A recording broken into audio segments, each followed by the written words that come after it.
जब ये भारत के साथ जंग हुई तो आपने कहा कि अल्लाह ताला ने हमें गैबी मदद की। हमने मिज़ाइल फायर किए जब उनकी तरफ, तो उनमें एक मिज़ाइल में कहीं पे कोई नंबर में फायर करते हुए कुछ फ़र्क आ गया। बड़े परेशान हुए सारे जब मिज़ाइल फायर हो गया। चंद मिनट का टाइम होता है बीच में। हमें ये फ़िक्र था क्योंकि हम नहीं चाहते थे कि इंडिया की किसी भी सिविल आबादी को अटैक करें या उनका कोई एक सिविलियन भी उसमें मारा जाए, बिकॉज हम ये थे कि हमारा स्टांस है ही नहीं। उन्होंने किया मगर हम ये काम नहीं करेंगे।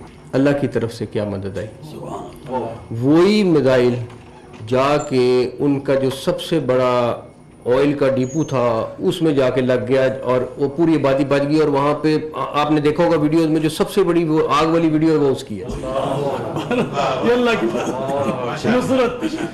तो आप जो कह रहे थे, मैंने इसलिए आपको ये मिसाल दी कि ये हकीकत में मदद हमने आंखों से देखी और बिल्कुल इसमें कोई बात नहीं कि आर्मी चीफ उस वक्त बिल्कुल सॉलिड खड़े हुए थे, कोई उनको परेशानी नहीं थी और बिल्कुल क्लैरिटी के साथ थे कि इन्होंने हमारे पे हमला किया तो ये उससे 4 गुना ज़्यादा भुगतेंगे और उन्होंने भुगता था।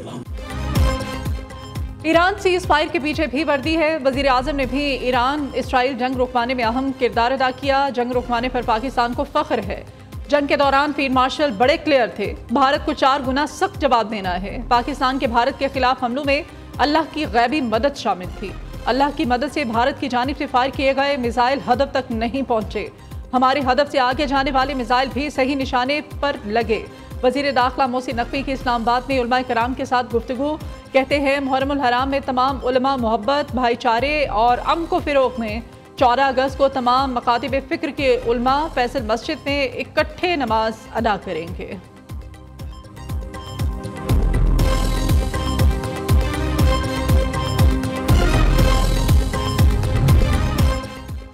पाकिस्तान ने वाकई बड़ा हमला किया था। सीज़ फायर अमेरिका के नहीं पाकिस्तान के डर से किया। भारतीय वज़ीर ख़ारिजा जयशंकर का एतराफ़। कहा अमेरिकी नायब सदर ने 9 मई की रात नरेंद्र मोदी को फ़ोन किया। जेडी वैंस ने कहा कि कुछ बातें तस्लीम ना की तो पाकिस्तान बड़ा हमला करेगा। शराइत को तस्लीम करना खित्ते के अमन के लिए ज़रूरी है।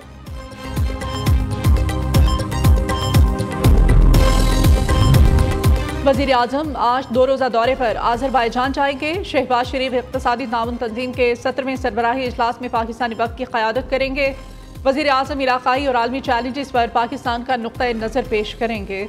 वज़ीर आज़म की सदर आज़रबाईजान समेत दीगर रहनुमाओं के साथ 2 तरफ़ा मुलाकातें भी शेड्यूल। पाकिस्तान स्टॉक एक्सचेंज ने नई तारीख रकम कर दी। इंडेक्स तारीख में पहली बार 1,31,000 की नफसियाती हद भी अबूर कर गया। कारोबार के आगाज़ पर इंडेक्स में 795 पॉइंट्स का इजाफा। KSE 100 इंडेक्स 1,31,139 की बुलंद तरीन सतह पर ट्रेड कर रहा है।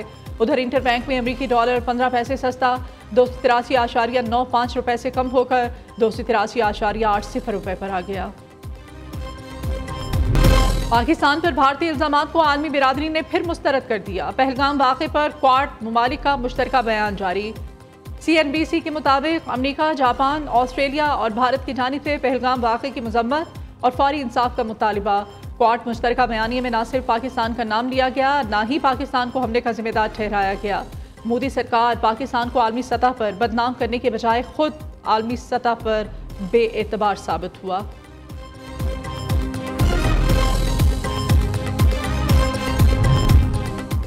तेलंगाना में बीजेपी अंदरूनी खलफशार का शिकार। अंदरूनी इख्तलाफात ने बीजेपी को कमज़ोर सियासी जमात बना दिया। इंडियन एक्सप्रेस की रिपोर्ट के मुताबिक तेलंगाना में रामचंद्र राव को पार्टी सदर बनाने पर बीजेपी के रहनुमा ठाकुर राजा सिंह ने इस्तीफा दे दिया। राजा सिंह ने इल्ज़ाम आयद किया है कि पार्टी के बाद सीनियर रहनुमा ज़ाती मफादात की बुनियाद पर फैसले कर रहे हैं।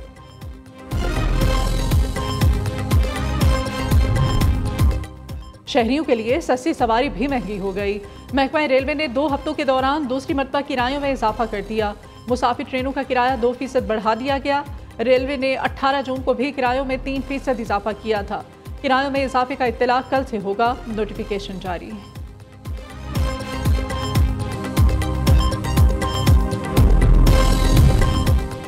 बिजली के बुनियादी टैरिफ में ₹1.14 फी यूनिट कमी। नेपरा ने बुनियादी टैरिफ में कमी की हुकूमती दरख्वास्त मंजूर कर ली। घरेलू सारिफीन के लिए बिजली का ज़्यादा से ज़्यादा टैरिफ 48.84 से कम होकर 47.69 रुपये हो जाएगा।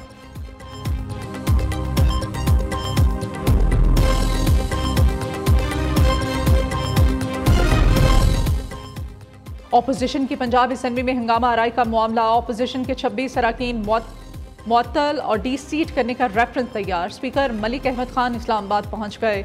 Secretary general Punjab assembly Aamir Habib भी रेफरेंस दायर करने के लिए इस्लामाबाद में मौजूद। इलेक्शन कमीशन में कुछ देर बाद रेफरेंस दायर कर दिया जाएगा।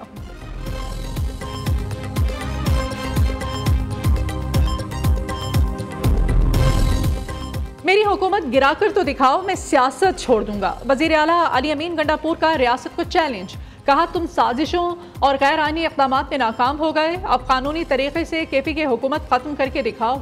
26वीं आईनी तरमीम अदलिया और निज़ाम पर एक धब्बा है। PTI में दरार पैदा करना मुखालिफिन की भूल है। JUI का खैबर पख्तूनख्वा में अदम एतमाद का हिस्सा नहीं बनेगी। फजल रहमान का बानी PTI को पैगाम, ज़राए के मुताबिक मौलाना का पैगाम बानी की बहनों ने उन तक पहुँचा दिया। बानी PTI को पैगाम दिया गया है कि मौलाना फजल रहमान से खैबर पख्तूनख्वा में इन हाउस तब्दीली के लिए राब्ता हुआ, ताहम उन्होंने मना कर दिया।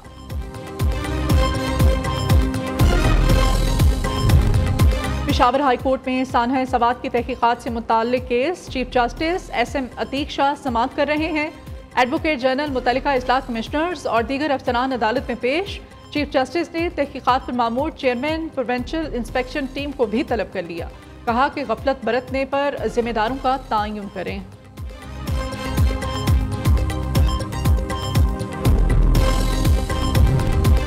अब्दुल अलीम खान की कामयाबी का नोटिफिकेशन दुरुस्त करार। NA 117 लाहौर से कामयाब अलीम खान की कामयाबी के खिलाफ इंतखाबी उज़रदारी पर समाअत।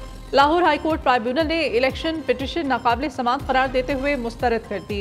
सियालकोट से MPA फैसल अकरम की कामयाबी के खिलाफ इंतखाबी उज़रदारी पर इलेक्शन कमीशन समेत दीगर फरीक़ैन से जवाब तलब।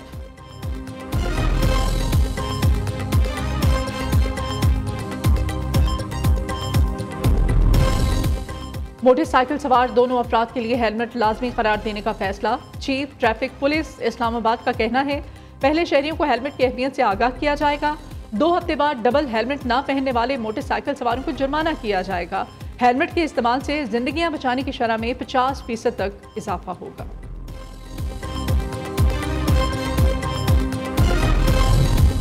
प्लास्टिक बैग्स सदियों तक माहौल में रहकर तबाही फैलाते हैं। इंसान अपनी ज़मीन, दरिया, फिजा, फसलों और सेहत को प्लास्टिक की आलूदगी से नुकसान पहुंचा रहे हैं।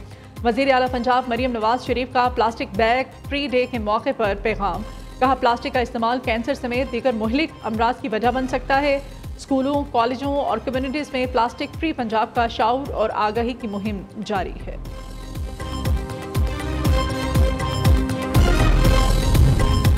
माले मुफ्त दिले बेरहम, माली बहरान के शिकार खैबर पख्तूनख्वा में अफसर शाही ने अखराजात के रिकॉर्ड तोड़ दिए। निगरान दौर में सरकारी गाड़ियों का शादी ब्याह पर बेदरेग इस्तेमाल, ईंधन की मद में सरकारी खजाने से 1 करोड़ 23 लाख रुपए से जायद खर्च। ऑडिट रिपोर्ट ने 2023-24 के निगरान दौर में 70 गाड़ियों के ज़ाती इस्तेमाल को खिलाफ कानून करार दे दिया।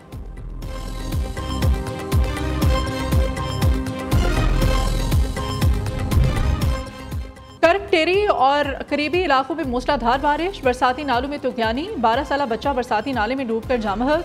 पुलिस के मुताबिक बच्चे की लाश निकालने के लिए रेस्क्यू एहलकार कोशिशों में मसरूफ। कराची में गुज़श्ता रात होने वाली बारिश के बाद मौसम सुहाना।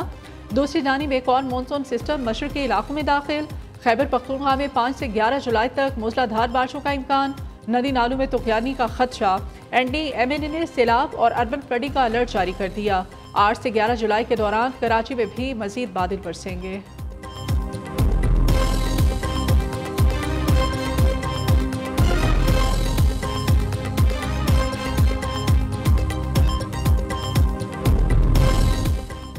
बन्नू में थाना मिरियान पर क्वाड कॉप्टर ड्रोन से हमला, 2 शहरी जख्मी हो गए। जख्मी को हॉस्पिटल मुंतकिल कर दिया गया। थाना मिरियान पर पहले भी क्वाड कॉप्टर से हमले हो चुके, कोई जानी नुकसान नहीं हुआ। ईरानी जौहरी तनसीबात पर हमले से मुताल्लिक़ अपने मौक़े पर कायम है। अमरीका ने हमले में ईरान की जौहरी तनसीबात को तबाह कर दिया।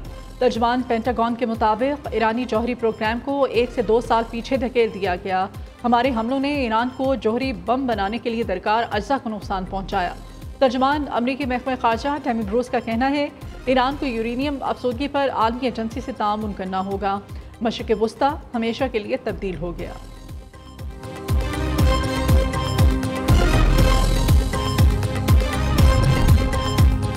Pakistan Asian youth girls netball championship के फाइनल में पहुंच गया। कौमी विमेन टीम ने सेमीफाइनल में जापान को 4-0 से शिकस्त दी। पाकिस्तानी टीम इवेंट में ताहाल नाकाबिल शिकस्त है।